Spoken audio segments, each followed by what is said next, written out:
Je, tunajua Roho Mtakatifu anafanya kazi gani katika maisha yetu? Awali ya yote tuweze kutambua Roho Mtakatifu ni nani. Roho Mtakatifu ni nafsi ya tatu katika utatu mtakatifu wa Mungu Baba, Mungu Mwana na Mungu Roho Mtakatifu.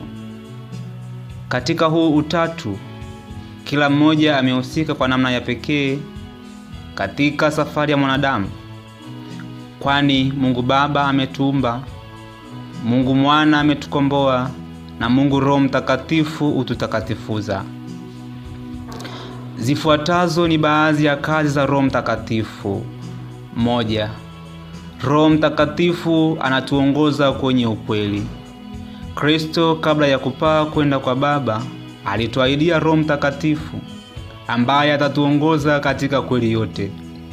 Tukirejea Injili ya Mwinjili Mathayo sura ya 16 aya 13. Roho Mtakatifu anatujalia hekima ya kutambua na kuchagua yaliyo mema na kuepuka mabaya, ikiwa ni pamoja na kujua ukweli na kuuishi daima. 2. Roho Mtakatifu anatusaidia katika kusali na kuomba. Sala ni kuongea na Mungu, tukimpelekea shukrani na maombi kwa ajili ya mahitaji yetu ya kimwili na kiroho. Kwa uwezo wetu wenyewe hatuwezi kuomba ipasavyo. Kumbe tunahitaji nguvu ya Roho Mtakatifu itusaidie kujua namna ya kuomba kulingana na mapenzi ya Mungu Baba. Tukirejea Warumi sura ya 8 aya 26. 3. Roho Mtakatifu anatusaidia kuelewa na kuishi maandiko matakatifu. Biblia ni mkusanyiko wa vitabu vilivyoandikwa na watu kwa uvuvio wa Roho Mtakatifu. Neno la Mungu linapita uwezo wetu wa kufikiri. Ili kuelewa ujumbe uliomo katika neno la Mungu, tunahitaji mwanga wa Roho Mtakatifu, ndipo tunaweza kumjua Kristo. Kwani Mtakatifu Yerome anasema, kuto kujua maandiko matakatifu ni kuto kumjua Kristo. 4. Roho Mtakatifu hutupa ujasiri wa kuwa mashahidi wa habari njema. Katika kusimamia ukweli na kuhubiri habari njema, kuna changamoto mbalimbali, zikiwemo kukataliwa na kuteswa kama Bwana wetu Yesu Kristo. Kumbe Roho Mtakatifu hutujalia ujasiri wa kusimama imara na kutangaza Injili ya Kristo kwa ujasiri popote ulimwenguni. 5. Roho Mtakatifu hutupa faraja na matumaini. Roho Mtakatifu ni mfariji wakati wa mahangaiko na mashaka. Hutukumbusha ahadi ya Kristo juu ya uwepo wake kati yetu hadi ukamilifu wa dahari.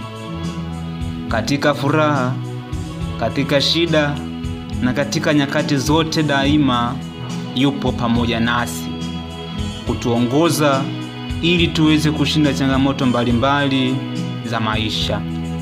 Tukirejea Injili ya Yohane sura ya 14 aya 16. Pia vile Roho Mtakatifu anakuja kutukumbusha namna gani ya kuweza kutumia karama zetu.